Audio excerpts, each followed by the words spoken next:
$1,850. That was the new monthly rent for a ground floor apartment in Ohio, where a 74-year-old bald black American man named Arthur had lived for a decade. His fixed retirement income was $1,120. The math does not work.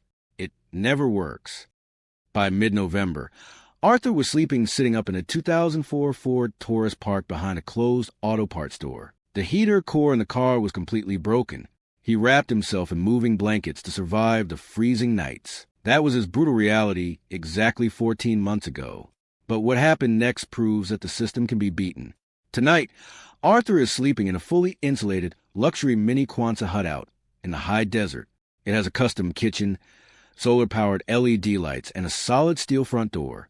The entire off-grid home, from the steel arches to the lock, costs exactly $600. This is exactly how he built it for less than the cost of a single month's utility bill. According to federal housing data from late 2025, the fastest-growing segment of the homeless population in the United States is not young adults. It is people over the age of 65. County court records in Cuyahoga County, Ohio, show that eviction filings against senior citizens jumped by nearly 40% in just 3 years. To understand why this is happening, you have to look at the math of fixed incomes. The average monthly Social Security payout sits at roughly $1,800. In that same Ohio county, municipal data shows the fair market rent for a basic one-bedroom apartment crossed $1,250 a month last year. Add $300 for groceries, $150 for utilities, and the rising cost of Medicare premiums, an equation breaks. It is not a matter of poor budgeting. It is a mathematical trap that forces people who work their entire lives directly onto the pavement, and the system designed to catch them is completely broken. According to local outreach workers, traditional emergency shelters are not built for frail bodies or compromised immune systems. Sleeping on a cot inside a converted gymnasium with 100 strangers is dangerous when you are 25. When you are 74, it is a fast track to severe respiratory illness. Many shelters operate on a lottery system that requires seniors to stand in freezing lines for hours just for the chance at a bed that they will be forced to leave at 6 a.m. the following morning. City Council minutes reveal that the local government in Cleveland recently approved a $12 million initiative. It was designed to study emergency housing solutions over a 5-year timeline. $12 million for a study. Meanwhile, wait lists for subsidized senior housing in the surrounding areas stretch out for more than 3 years. 3 years is a lifetime when you are sleeping in a car in December. That was the exact wall Arthur hit. After 4 decades of working as a heavy machinery mechanic, his retirement account had been drained by his late wife's medical bills. When the new out-of-state property management firm bought his apartment building and spiked the rent by $450, they did not care about his history. They sent a 30-day notice to vacate. The county shelter had a 6-month wait list. The motels required cash he did not have. Every conventional door was locked, bolted, and guarded by a price tag he could never afford. So he stopped knocking on them. Arthur parked his 1998 Ford Taurus under the harsh halogen lights of a 24-hour retail lot on the west side of Cleveland. At 74 years old, his body did not fold easily into the driver's seat. The nighttime temperature hovered at 28 degrees. When he turned the engine off to conserve fuel, his breath plumed in the dark. Condensation froze directly onto the inside of the windshield. He slept in 2-hour stretches, waking up violently when the cold finally seeped through his coats. He had spent 4 decades working as a diesel mechanic. His hands were scarred from slipping wrenches, and his knees were worn down to bone. That lifetime of blue-collar labor had left him with a fixed retirement check that no longer covered the basic cost of existing indoors. His remaining emergency savings were vaporizing before his eyes. Running the car heater cost $14 a night in gas. Cheap takeout cost another $15 a day. He sat under the dome light, doing the math on the back of a receipt. He calculated exactly how many weeks it would take to run completely out of money and freeze to death on the asphalt. He was not going to wait for a bed in a county facility that treated him like an inmate. He decided to build. But you cannot build a home without a piece of ground. Arthur drove 45 miles south down Route 42, deep into Medina County, where the subdivisions give way to overgrown farmland. He started knocking on doors. The first 3 homeowners told him to leave. The 4th actually listened. It was an 80-year-old widow living alone on 40 acres of scrubland. Her perimeter fencing was collapsing, and her late husband's 2 tractors had been sitting dead in the barn for 5 years. Arthur made a simple offer. He would use his experience to rebuild the carburetors, get the tractors running, and repair the rusted wire fence line. In exchange, she would let him occupy the back 2 acres, completely out of sight, with access to her outdoor water spigot. She agreed on a handshake. No lease, no paperwork. Arthur finally had a legal place to exist. He had a patch of dirt, a toolbox in his trunk, and exactly $600 left to his name. But a patch of dirt does not keep the winter rain off your head. He needed a structure.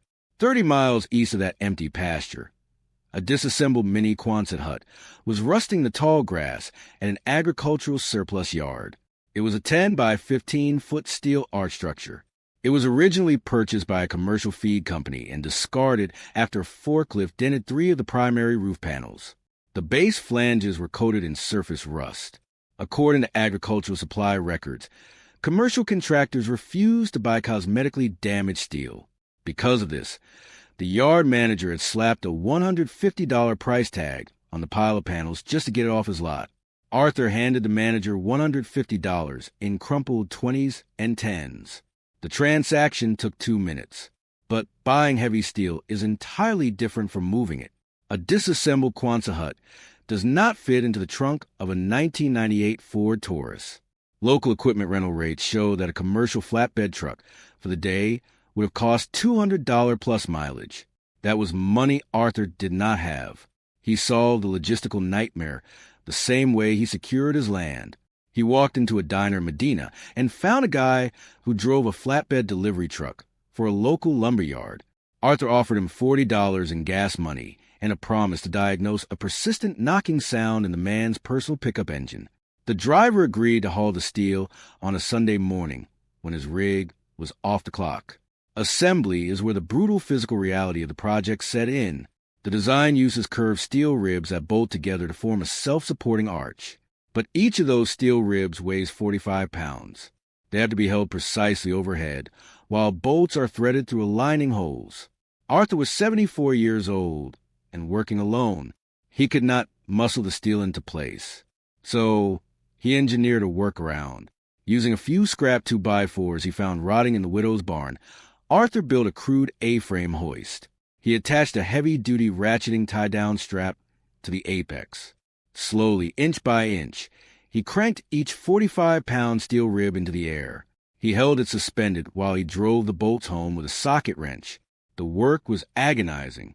The cold steel cut through his worn work gloves. It took him 2 full weekends of grinding labor to bolt the final arch into place. The structure was finally standing. But an uninsulated steel shell sitting in the Ohio winter is not a home. It is a thermal death trap. To understand why an empty Quonset hut is completely uninhabitable, you have to look at the brutal thermodynamics of single-wall corrugated steel. Engineering data shows that in the peak of an Ohio summer, direct solar radiation hits the bare metal and turns the interior into a 140-degree oven. In January, the exact opposite happens. The metal skin radiates heat outward so efficiently that the inside temperature drops below the outside air. It creates a massive condensation chamber. Warm air from human breath hits the freezing steel and immediately turns into water droplets.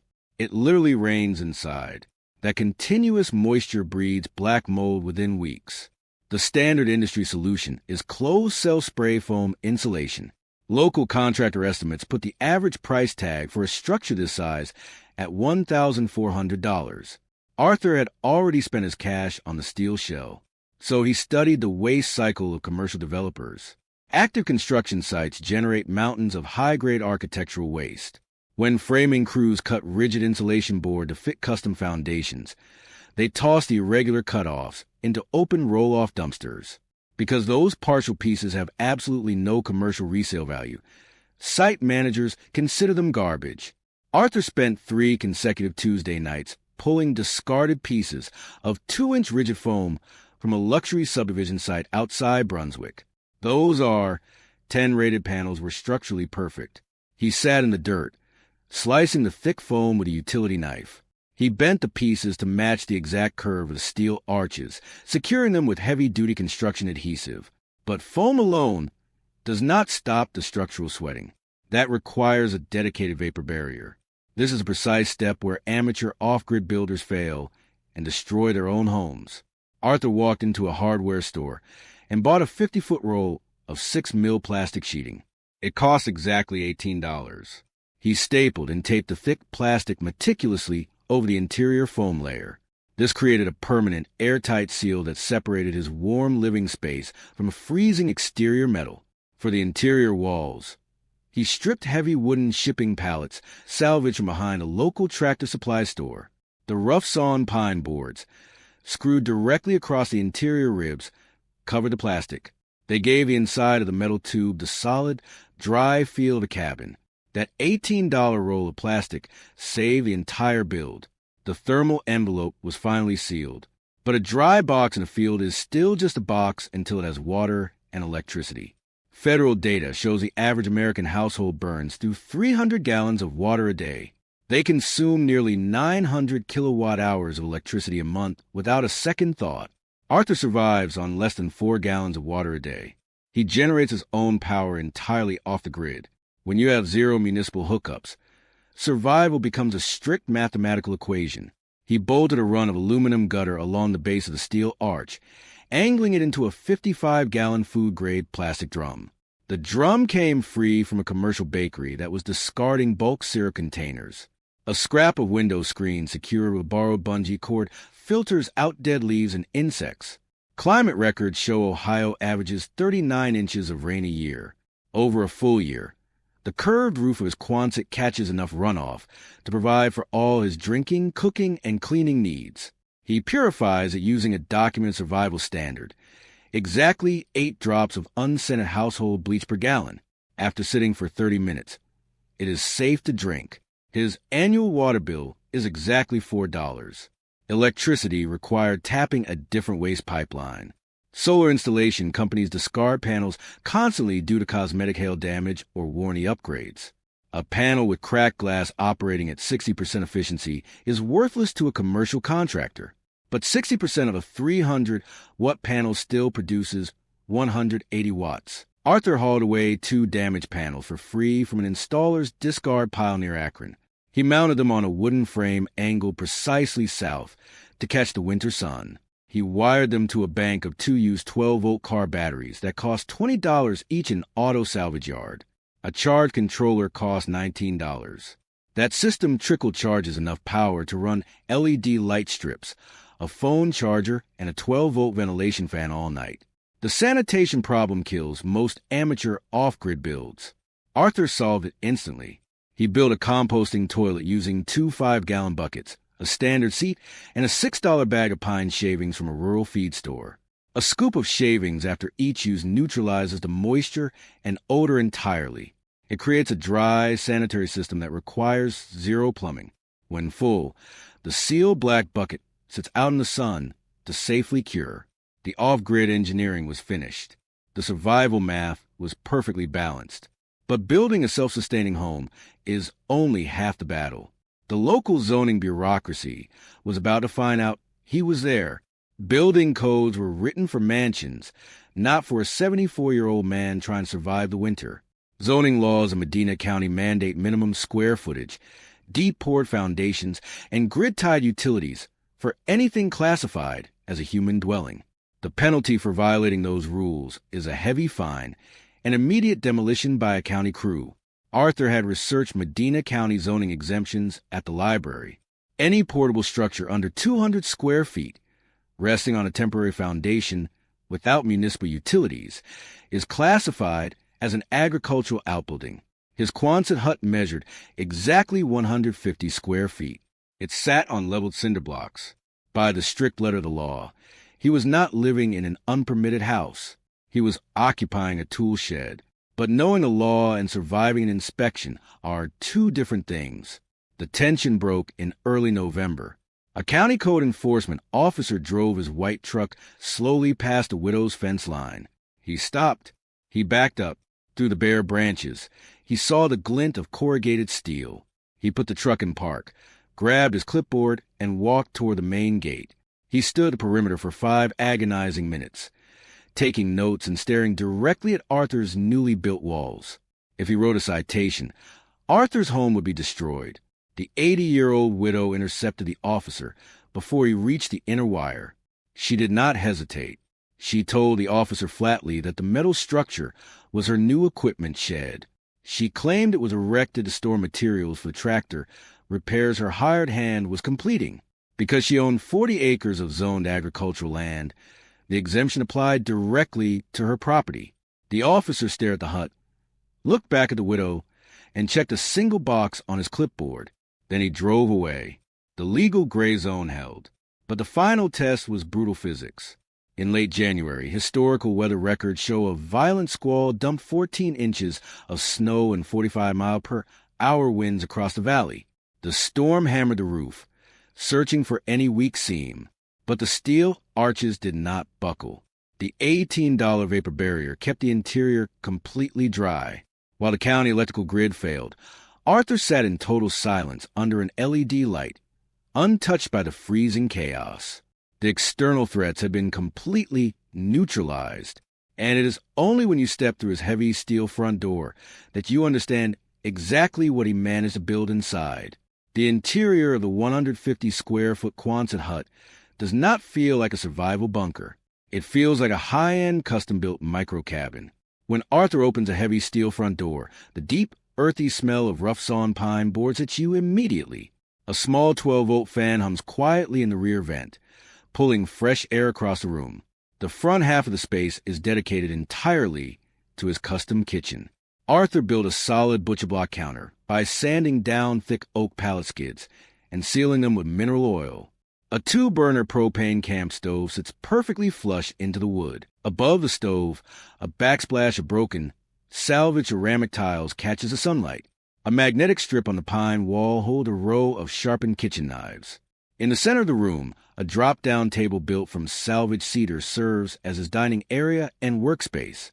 When he finishes his evening meal, the table folds flat against the wall. This opens up the floor space entirely. The rear section of the hut holds his bed. It is a thick foam mattress resting on a raised platform, with deep storage compartments built underneath for his clothes and tools. The bed is separated from the kitchen area by a heavy canvas curtain. It gives the illusion of a distinct bedroom. Above his pillow, a small strip of warm LED lights illuminates a stack of library books. Arthur wakes up every morning at 6 a.m., not because he is freezing a car, but because he chooses to. He boils water for coffee on the propane stove. He steps out onto a small, covered porch he added using leftover corrugated panels, and watches the sun rise over the widow's pasture. He is 74 years old. He has severe arthritis in both knees. But for the first time in over a decade, his shoulders are entirely relaxed. He no longer calculates how many gallons of gas it will take to stay warm. He no longer fears the first of the month, waiting for a rent increase that will destroy him. The psychological shift from desperate survival to absolute, paid-off stability is visible in the way he walks. He built a fortress for himself out of the things other people threw away. And he is not the only senior citizen quietly figuring this out. That entire project, from the rusted steel arches lining the tall grass to the locked heavy front door, cost exactly $600. The local government in Cleveland recently spent $12 million just to study the problem of elderly homelessness. Arthur spent $600 and actually solved it. He bypassed the entire housing crisis with socket wrench, a few rolls of rigid foam, an absolute refusal to die waiting on a county list. And he is not an isolated case. The methods he used to build his off-grid Quonset hut have quietly started to spread across the region. According to local outreach advocates, a retired school teacher in neighboring Lorain County recently erected an identical 150-square-foot structure using the exact same agricultural zoning loophole. She learned the framing and insulation process from a conversation at a community food pantry. A 68-year-old former factory worker near Akron built a similar setup last fall.